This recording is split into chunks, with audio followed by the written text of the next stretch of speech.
Le Conseil de la municipalité de Saint-Edmond-de-Grantham, sous la présidence de M. Robert Corriveau, maire, siège en séance ordinaire ce 2 février 2021 à 19h30, par voie de visioconférence et téléconférence. Sont présents à cette téléconférence, siège numéro 3. Jules Lafleur. Sont présents à cette visioconférence, Monsieur le maire. Oui, présent. Siège numéro 1. Richard Kirouac, présent. Siège numéro 2. Steve Courchaine, présent. Siège numéro 4. Christian Lupien, présent. Siège numéro 5, vacant. Siège numéro 6. Samuel Lannoy. Chacune de ces personnes s'identifie individuellement, assiste également à la séance par visioconférence, le directeur général et secrétaire trésorier. Donc, considérant le décret numéro 177-2020 du 13 mars 2020 qui a déclaré l'état d'urgence sanitaire sur tout le territoire québécois pour une période initiale de 10 jours, considérant les décrets subséquents qui prolongent cet état d'urgence, considérant l'arrêté ministériel numéro 2020-029 daté du 26 avril 2020 de la ministre de la Santé et des Services sociaux qui précise que toute séance peut se tenir à l'aide d'un moyen permettant à tous les membres de communiquer immédiatement entre eux, considérant que selon le même arrêté, lorsque la loi prévoit qu'une séance doit être publique, celle-ci doit être publicisée dès que possible par tous les moyens permettant au public de connaître le teneur des discussions entre les participants et le résultat de la délibération des membres, considérant qu'il est dans l'intérêt public et pour protéger la santé de la population, des membres du conseil et des officiers municipaux, que la présente séance soit tenue à huis clos, avec que les membres du conseil et officiers municipaux soient autorisés à y être présents et à prendre part, délibérer et voter à la séance par téléconférence et visioconférence, que le conseil accepte que la présente séance soit tenue à huis clos, que les membres du conseil et l'officier municipal puissent participer par téléconférence et visioconférence. Okay. Il est proposé par? On va le proposer, moi, Steve. OK. Tous d'accord? Oui. Okay.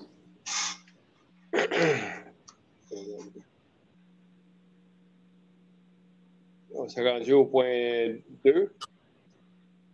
Adoption de l'ordre du jour.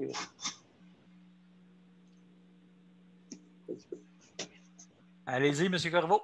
OK. Au point 2, adoption de l'ordre du jour est proposé par? Non, lecture de l'ordre du jour. Ah, excusez.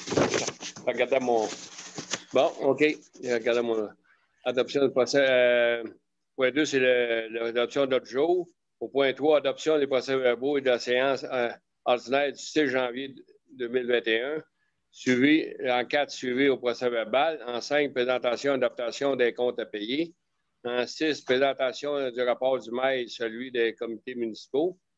En 7, adaptation du règlement 350-2021, modifiant le règlement 293-2014 concernant la collecte et la disposition des matières recyclables et des déchets. 8, avis de motion et dépôt du projet de règlement 351-2021 relatif à la taxation pour travaux effectués dans le cours d'eau de Fournier, branche 20. En 8.1, avis de motion. En 8.2, dépôt du projet de règlement 351-2021 relatif à la taxation pour travaux effectués dans le cours d'eau Fournier, la branche 20. En 9, avis de motion et dépôt du projet de règlement 352-2021 abrogeant le règlement numéro 285-2013, règlement imposant une taxe spéciale pour des frais relatifs à des travaux de nettoyage ou d'entretien ou d'aménagement de cours d'eau municipaux. En 9.1, avis de motion. En 9.2, dépôt de projet de règlement 352-2021 abrogeant le règlement numéro 285-2013, règlement imposant une taxe spéciale pour le recouvrement des frais relatifs à des travaux de nettoyage ou d'entretien ou d'aménagement des cours d'eau municipaux. En 10, programmation interminale d'immobilisation 2021-2023. En 11, énumération des élus. En 12, demande de consentement municipaux correctels. En 13, correspondance. En 14, varia. Pardon, M. le maire? Oui. Est-ce que je dois l'ajouter tout de suite au varia? Oui, mais m'aller dans le Varia. Oui. OK. Alors, j'ai 2 points à ajouter au Varia. 14.1. La carte accès loisirs, entente avec Drummondville. Et 14.2, la démarche MADA, municipalité Amis des aînés. Ça va avec ça? Oui. En 15, la période de questions. Et en 16, levé de l'Assemblée. La prochaine séance ordinaire du Conseil se tiendra le mardi, le 2 mars 2021. OK. Donc, d'adopter l'ordre du jour tel que présenté avec les 2 ajouts du 14.1 et 14.2. Qui propose? Je peux le proposer. Proposé par Samuel? Proposé. Ouais. Tous d'accord? Oui. Oui. En 3, adaptation du procès-verbal de la séance ordinaire du 6 janvier 2021 à 19h30. Chaque membre du conseil municipal a reçu copie du procès-verbal dans les délais prescrits. Le secrétaire de la séance est dispensé d'en faire la lecture. Donc, de remplacer le mot dissolu du premier considérant du point numéro 22 par le mot dissous. D'approuver et d'adopter le projet verbal de la séance ordinaire du 6 janvier 2021 à 19h30. Est proposé par? Jules. Tous d'accord? Oui. Oui. En 4, suivi au procès-verbal. Donc, le directeur général Donald Brideau mentionne que toutes les résolutions ont été traitées et transmises à qui de droit. Et aussi qu'il ait déposé un procès-verbal de correction conformément à l'article 202.1 du Code municipal du Québec. Donc, qui va avoir la correction du procès-verbal du 16 décembre 2020 à 20h de la municipalité de Saint-Edmond-de-Grande-Tente, qu'on corrige au point 6 assurance, donc le mot dissolu qui va être remplacé par le mot dissous. Okay.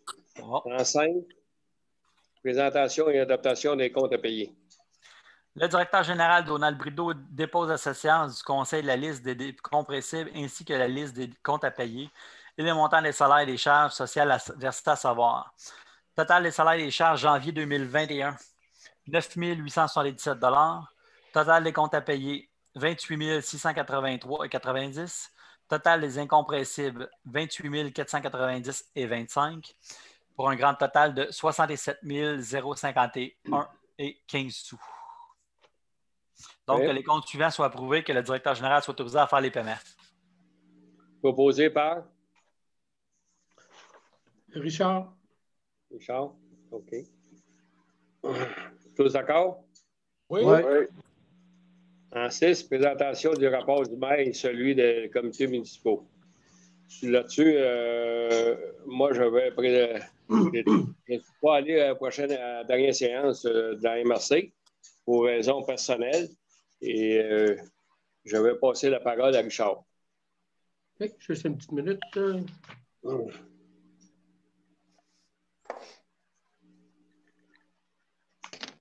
me retrouve dans mes papiers.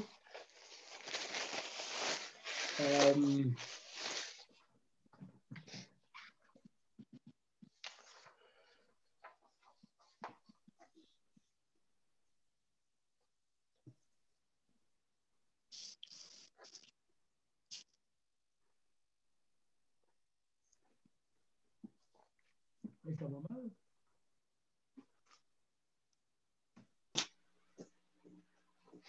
Je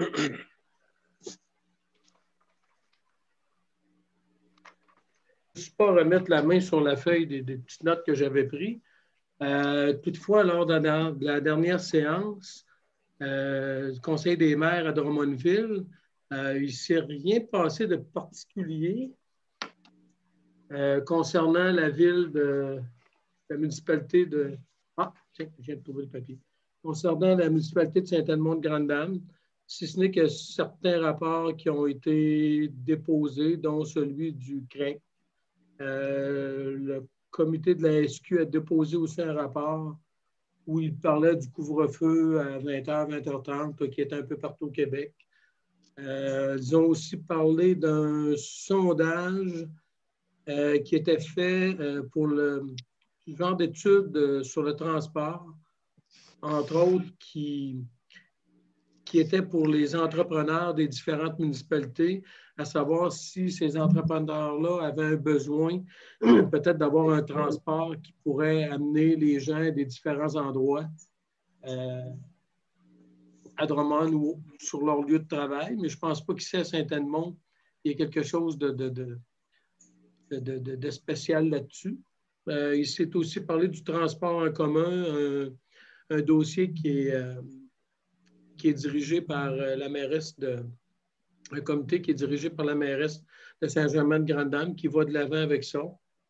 Sinon, ben, il n'y a rien de particulier qui s'adressait à Saint-Edmond-de-Grande-Dame. C'est tout. OK. Comité de Comité de bibliothèque. surveillance. Surveillance, OK. Non, mais comité de bibliothèque en premier ou la surveillance? Surveillance. Bon, on va y aller pour le comité de surveillance. Moi, la dernière réunion que j'ai eue pour le comité de surveillance, j'ai Mme Croteau, Micheline Croteau, la secrétaire du comité de surveillance. Elle a déposé à la municipalité le 18 janvier le bilan financier du comité de surveillance. Puis, mentionnant que l'année s'est terminée avec un solde de 621,06 sous, puis qu'il y avait un chèque de 54,60 qui restait à passer dedans. Du même coup, elle m'a dit que avec la demande de dissolution, vu que c'était un OBNL, elle a été obligée de fournir au journal L'Express un avis de dissolution pour le comité de surveillance, ce qu'elle a fait. Puis, il y a un citoyen qui a mentionné qu'il avait fait une erreur dans son nom. Il l'avait appelé Madeleine ou quelque chose de genre. Moi, je n'ai pas vu le journal L'Express. Mais si je me fie aux citoyens, ils se sont trompés dans son nom. Suite à ça, le président, M. Robert, excusez, et puis la secrétaire, Mme Croteau, vont comptabiliser les effets du comité de surveillance qu'ils ont eu durant toutes les années. Soit les clôtures, les affiches, tout ce qui était, pour savoir qu'est-ce qu'ils vont remettre à la municipalité, mais que l'organisme soit dissolu. C'est à peu près tout. On peut passer Bibliothèque. Bibliothèque, excusez. C'est juste pour dire que la bibliothèque, ils ont une page Facebook qui est très bien documentée. Je l'ai feuilleté, j'ai déroulé la page, on ne feuillette pas une page Facebook. J'ai déroulé la page, c'est bien documenté sur toutes les activités. Vous avez juste à rentrer sur votre moteur de recherche Bibliothèque Anne-Marie Doyon, toujours dans Facebook. Vous allez tomber sur la page. Très intéressant. Parfait pour ça. Hein? OK. Fait que pour les comités, ça va? Oui. On passera à l'item 7. Adaptation du règlement numéro 350-2021, modifiant le règlement 293-2014 concernant la collecte et la disposition des matières recyclables des déchets. Attendu qu'un avis de motion a été dûment donné le 6 janvier 2021 par Steve Courchaine, attendu que tous les membres du Conseil présents déclarent avoir lu le projet de règlement et renoncent à sa lecture, considérant que la municipalité ne désire plus fournir les bacs à déchets et à matière recyclable, que le règlement 350-2021 modifiant le règlement 293-2014 concernant la collecte et la disposition de matières recyclables et des déchets soit adopté et entrera en vigueur conformément à la loi, que le règlement sera disponible pour consultation au bureau municipal ou sur le site Internet de la municipalité. Il est proposé par Richard. Samuel? Je n'ai pas parlé, en fait. C'est qui le propose? Christian. Christian? C'est Christian? C'est bon. Moi, je vais te proposer. Tous d'accord? Oui. C'est rendu en 8. Avis de motion et dépôt du projet de règlement 351-2021 relatif à la taxation pour les travaux effectués dans les cours d'eau, Fournier et Branche 20. L'avis de motion. Alors, avis de motion est donné par Richard Kirouac à une séance du conseil municipal. Sera déposé le projet de règlement numéro 351-2021 relatif à la taxation pour travaux effectués dans le cours d'eau Fournier Branche 20.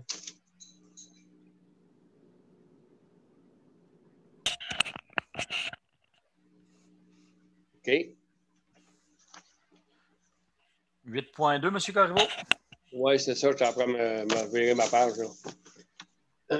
Dépôt du projet de règlement 351-2021 relatif à la taxation aux travaux effectués dans le cours d'eau Fournier, branche 20. Dépôt du règlement. C'est ça, vas-y, Donald. Donc, dépôt du règlement numéro 351-2021 qui a été transmis aux membres du Conseil avant la séance à laquelle le présent règlement est déposé, que tous les membres déclarent l'avoir lu et renoncent à sa lecture.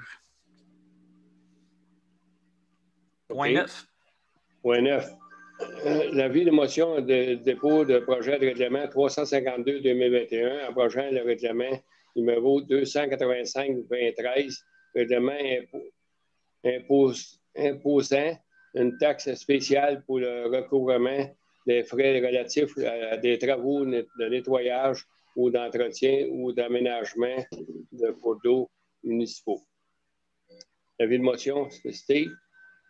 L'avis de motion est donné par Steve Courchaine, qu'à une séance du conseil municipal sera déposé le projet de règlement 352-2021, abrogeant le règlement du numéro 285-2013, règlement imposant une taxe spéciale sur le recouvrement des frais relatifs à des travaux de nettoyage et ou d'entretien et ou d'aménagement d'un cours d'eau municipaux. Ça va? Oui. On s'est rendu à 9.2.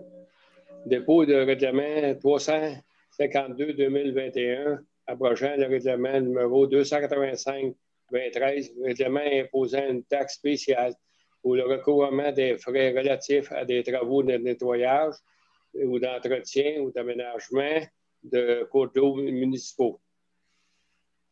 Donc, dépôt du règlement numéro 352-2021 qui a été transmis aux membres du Conseil avant la séance à laquelle le présent règlement est déposé et que tous les membres déclarent l'avoir lu et renoncent à sa lecture. OK. Ça va pour ça. En 10, programme triennal d'immobilisation 2021-2023. Entendu qu'en vertu de l'article 953.1 du Code municipal du Québec, le Conseil doit au plus tard, le 31 décembre de chaque année, préparer et adopter le programme triennal d'immobilisation pour les 3 exercices financiers subséquents. Considérant que la municipalité a adopté son programme triennal d'immobilisation le 16 décembre 2020, considérant que la municipalité juge opportun de faire des modifications, d'adopter le programme triennal prévisionnel d'immobilisation révisé pour les exercices financiers 2021, 2022 et 2023. Le document de référence est déposé en annexe au présent règlement, présent procès-verbal, qu'il soit transmis par publi-passage à l'ensemble des résidents de la municipalité. Proposé par? Je vais le proposer. Tous d'accord? Christian? Oui. Oui. En 11, rémunération des élus. Considérant que selon l'article 8 du règlement 328-2018, la rémunération payable aux membres du Conseil doit être indexée annuellement, en date du 1er janvier, en fonction de l'indice des prix de la consommation publié par Statistique Canada. Considérant que l'indice des prix de la consommation publié par Statistique Canada pour l'année 2020 est de 0,8 % pour le Québec, que la rémunération annuelle des élus soit indexée de 0,8 % et qu'elle soit rétroactive au 1er janvier 2021. Proposé par? Jules. Oui. Tous d'accord? Oui. Oui. C'est rendu en 12. Demande de consentement municipal Cooptel. Considérant que la compagnie Cooptel a fait une demande de consentement de travaux pour le déploiement de le réseau FTTH en bordure des routes Notre-Dame-de-Lourdes, Potelin, Lafleur et 8e rang, que le conseil municipal autorise le directeur général à signer la demande de consentement municipal projet numéro 00014-20Z02-S4 Proposé par? On va le proposer, moi, Steve. Tous d'accord? Oui. Oui. C'est rendu en 13. Correspondance. Donc, le ministère de l'Environnement et de la lutte contre le changement climatique nous a envoyé pour l'année 2020 le montant qu'on va recevoir de 9 414,43 pour le programme de redistribution municipale des redevances pour l'élimination contre des matières résiduelles. Proposé par? Non, il n'y a pas de proposé, lui. Non, c'est vrai. Excuse-moi. En 13, correspondance. Ça, on vient de le faire. 14. Moi, c'est excuse-moi. 14. On est dans le Varion. Richard, tu avais emmené quelque chose dans le Varion? Oui. Alors, point 14.1, carte accès loisirs. Alors, entente avec Drummondville concernant la carte accès loisirs. Par souci de transparence pour la population, j'aimerais revenir sur ce sujet et apporter certaines rectifications aux chiffres et montants qui ont pu être dits lors de séances antérieures, autant d'un côté comme de l'autre. Compte tenu qu'il y a eu plusieurs questions et commentaires de la part d'un citoyen depuis la séance du Conseil du mois de novembre 2020. Alors, pour débuter, en 2019, Drummondville a revu sa façon de calculer les coûts à facturer aux différentes municipalités participantes. Il le fait maintenant selon le principe utilisateur-payeur. Il a donc proposé aux municipalités de la MRC cette façon de calculer. 16 municipalités ont pris la décision d'y accéder, dont Saint-Edmond-de-Grand'Anse. Depuis, la pandémie COVID-19 s'est propagée partout sur la planète et a changé bien des choses, dont, entre autres, les activités offertes par Drummondville dans le cadre de la carte accès loisirs. Suite à cela, certaines municipalités, comme Saint-Edmond, ont demandé un remboursement ou une réduction de coûts en rapport avec les activités non disponibles. Aucune municipalité n'a reçu de remboursement ou réduction et les 16 municipalités respectent actuellement toujours leur contrat avec la ville de Drummondville. Ce contrat est d'une durée de 4 ans.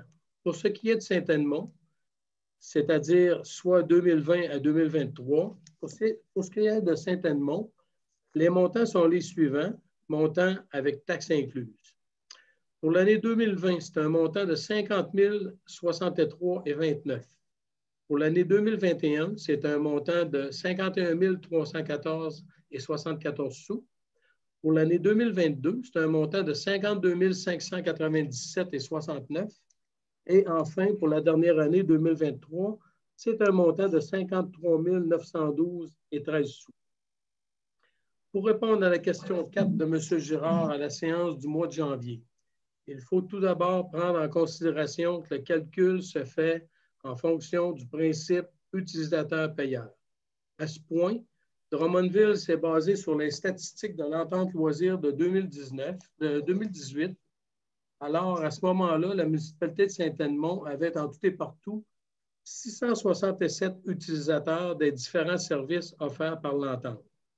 Et s'il pose la question à savoir qui a pris cette décision d'accéder à l'entente, c'est le conseil municipal qui a pris cette décision en se basant, bien entendu, sur le fait que 87 de sa population utilisait la carte accès loisirs, soit 667 utilisateurs sur 767 habitants.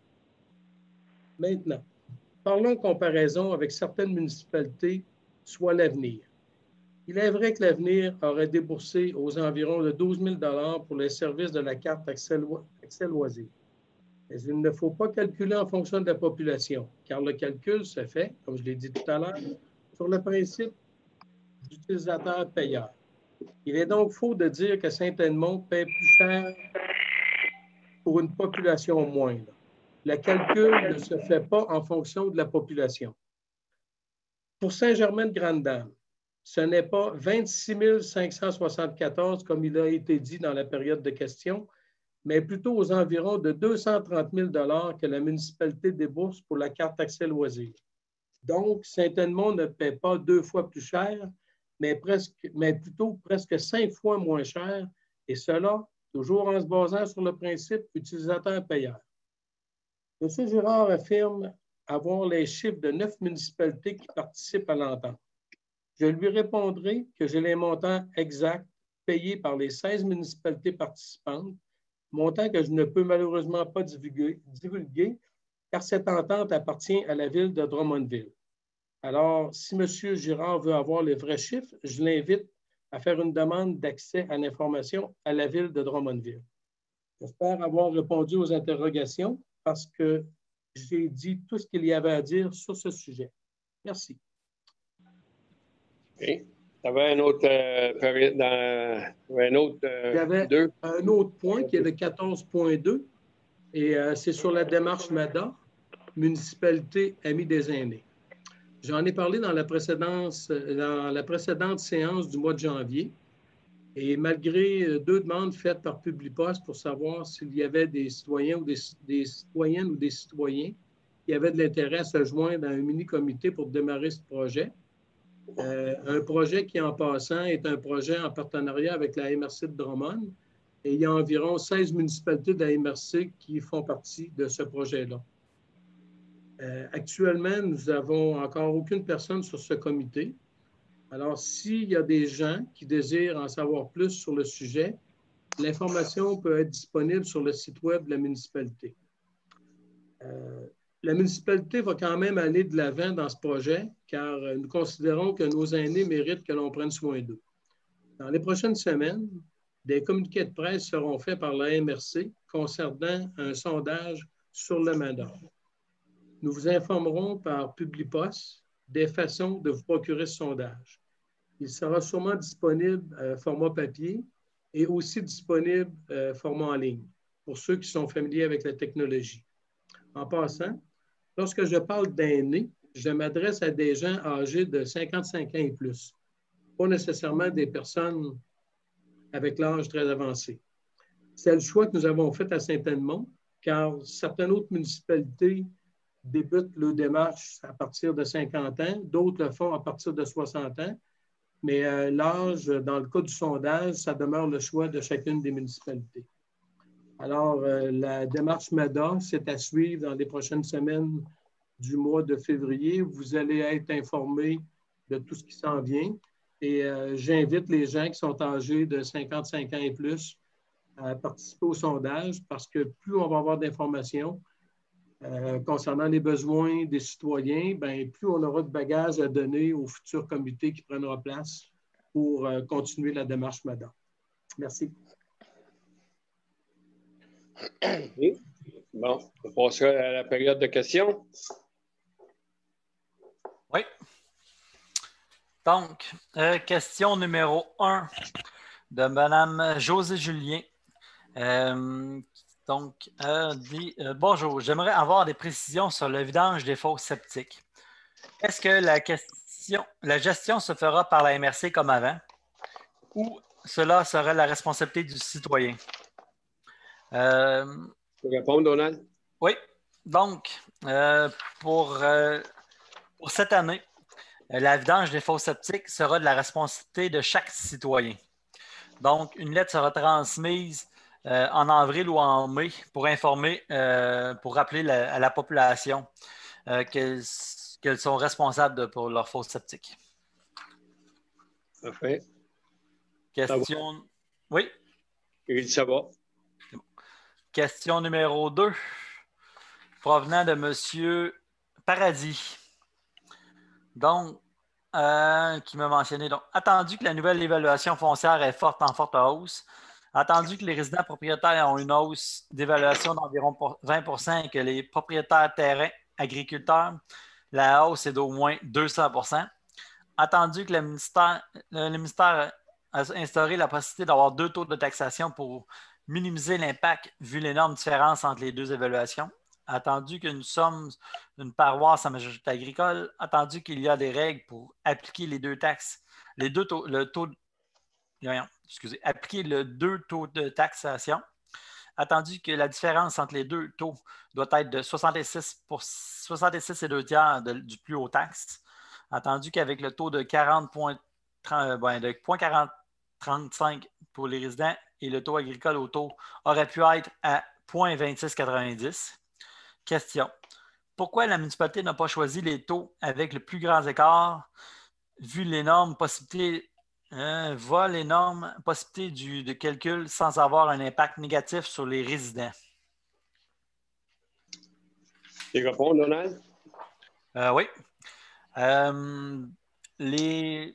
taux, juste mentionner que si on aurait mis un taux à 0,4030, excusez, si on aurait mis un taux à 26,90 pour les agriculteurs, on n'aurait pas pu avoir un taux de 40,35. On aurait eu un manque à manquer de pas loin de 50 quelques mille dollars. Donc, il faudrait augmenter pour garder le ratio du minimum que la loi nous permettrait. Il aurait fallu avoir un taux d'environ 45 sous pour les résidents et pour le résidentiel et d'environ 30 sous pour les agricoles. Donc, ça, c'est au niveau des chiffres. OK. Parfait. Pas d'autres commentaires? On va passer avec une autre question. La prochaine, c'est Mme Louisette Demers qui demande quel est l'horaire de travail des employés municipaux Nicole Letendre, Denise Hull, Claude Hull, entendu lors de leur engagement. Emploi partiel ou temps plein, vacances, nombre d'heures et jours convenus. Est-ce que tu peux répondre, Donald? Non.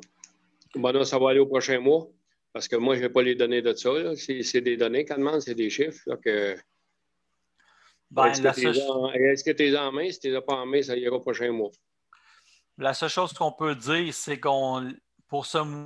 actuellement, Mme Hull et M. Hull, donc Denise et Claude Hull, actuellement sont au chômage. Ils sont sur appel jusqu'à temps que la meilleure saison pour l'été recommence. Donc, eux sont vraiment sur appel uniquement. Donc, ces temps-ci, ils ne travaillent pas beaucoup. Mme Letendre, elle, actuellement, c'est un 4 jours semaine, 28 heures semaine. Puis au niveau des conditions, c'est les normes du travail.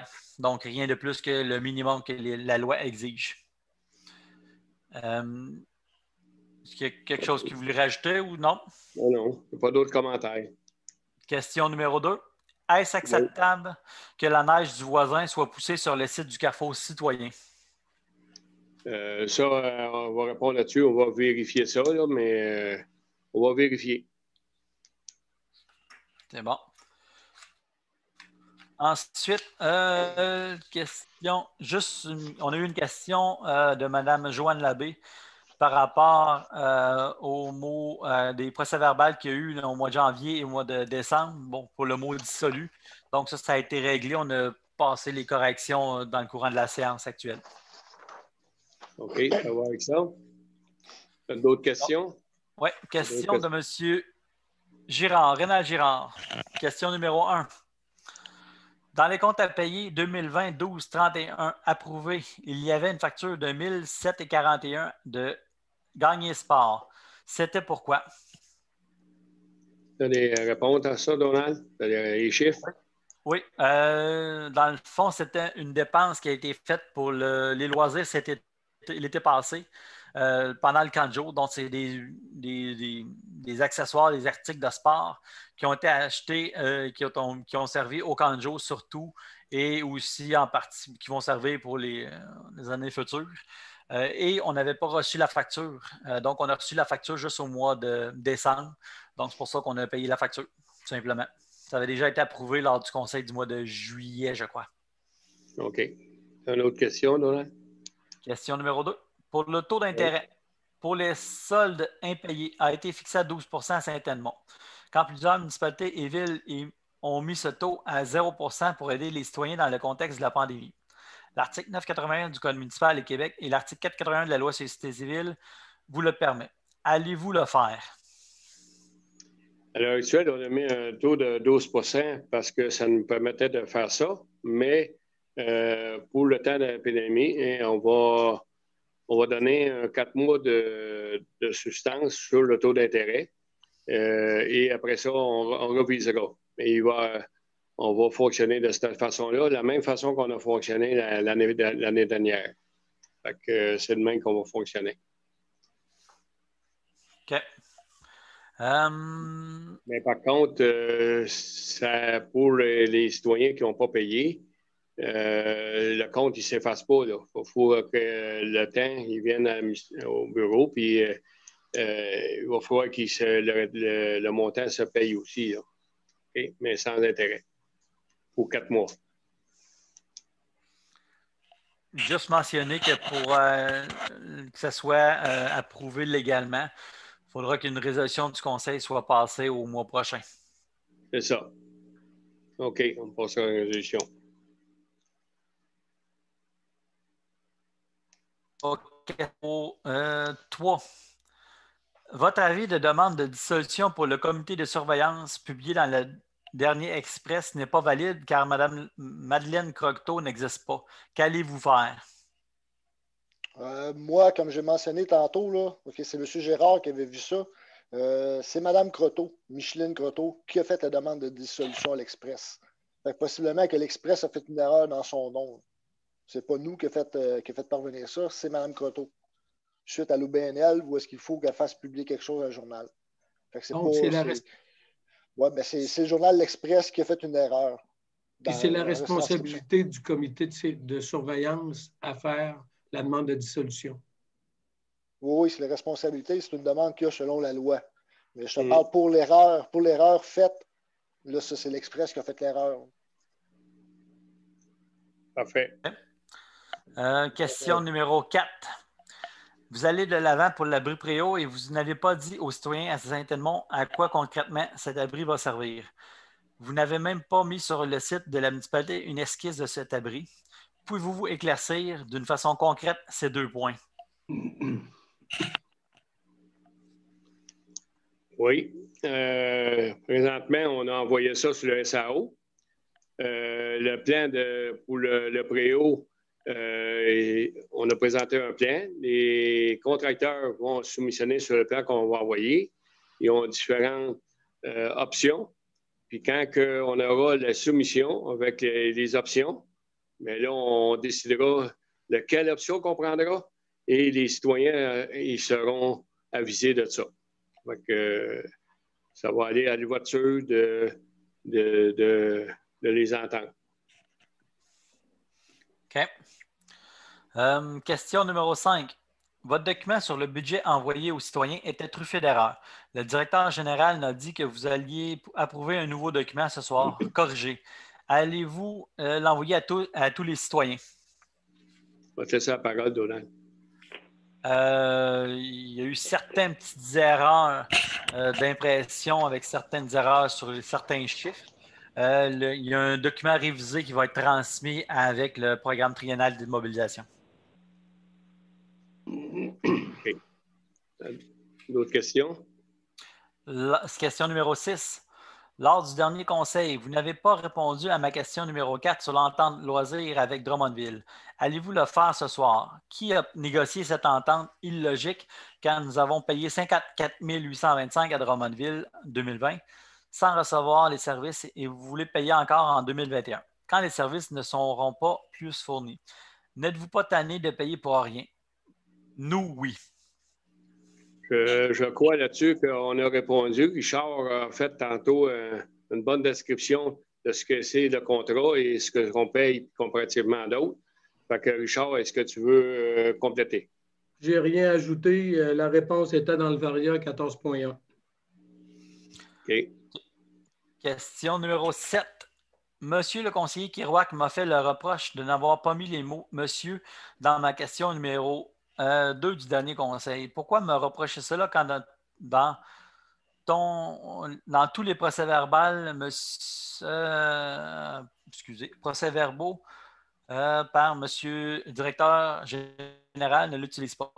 Allez-vous lui demander de corriger tous les procès-verbaux passés pour ajouter le mot « monsieur » ? Y a-t-il 2 poids, 2 mesures, une pour le DG et une pour moi? Richard, est-ce que tu veux intervenir? Pour ma part, on peut passer outre ces questions. Dans ma tête, c'est déjà réglé. Merci. OK.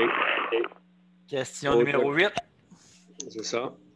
Un conseiller a dit, dernier conseil, que les erreurs dans le document du budget étaient sûrement des erreurs cléricales. J'ai vérifié et la secrétaire n'a pas touché à ce document produit entièrement par le directeur général. Des fake news. Comme cela, on n'en veut pas à Saint-Edmond. Est-ce que ce conseiller pourrait se corriger et s'excuser après le secrétaire, puisque toutes les erreurs ont été faites par le directeur général? Allons-nous voir la vérité sur ce document plein d'erreurs? Est-ce que Steve, tu veux intervenir? Oui, parce que ce conseiller-là, ben oui. Ce conseiller-là, c'est moi. Écoutez, j'ai prononcé le mot clérical dans le sens que c'est dans la retranscription, puis je disais que c'est clérical, point de vue qu'on peut retranscrire, faire des erreurs. M. Gérard veut que je m'excuse à Mme Letendre, la secrétaire. Ça me fait plaisir de l'appeler demain si elle s'est sentie offusquée quand vous lui avez parlé. Je peux la rappeler demain, je n'ai pas de problème avec ça. Là. Aucun problème. Là, il parle de fake news. Là, je ne sais pas. Je ne sais pas de quelle façon on peut parler de fake news. Mais s'il faut que je m'excuse, je vais l'appeler demain. Quand vous lui avez parlé, M. Gérard, ça s'est senti offensé. Je vais clarifier ça demain. Pas de problème. Moi, de ma part à moi, j'ai appelé quelques fois au bureau, puis elle me répond. Puis Mme Letendre ne semble pas offusquée si ça a été amené par M. Gérard, c'est une chose, mais elle ne se sent pas. Oui, mais je vais clarifier ça demain. Je vais l'appeler Mme Letendre, il n'y a pas de problème. Peut-être quand elle parlait avec M. Gérard, peut-être qu'elle disait à M. Gérard que là, elle s'est sentie visée par ça, mais si elle n'a fait aucune erreur, elle n'a fait aucune erreur. Je vais l'appeler demain, il n'y a pas de problème. Parfait, Steve. Autre question? Terminé.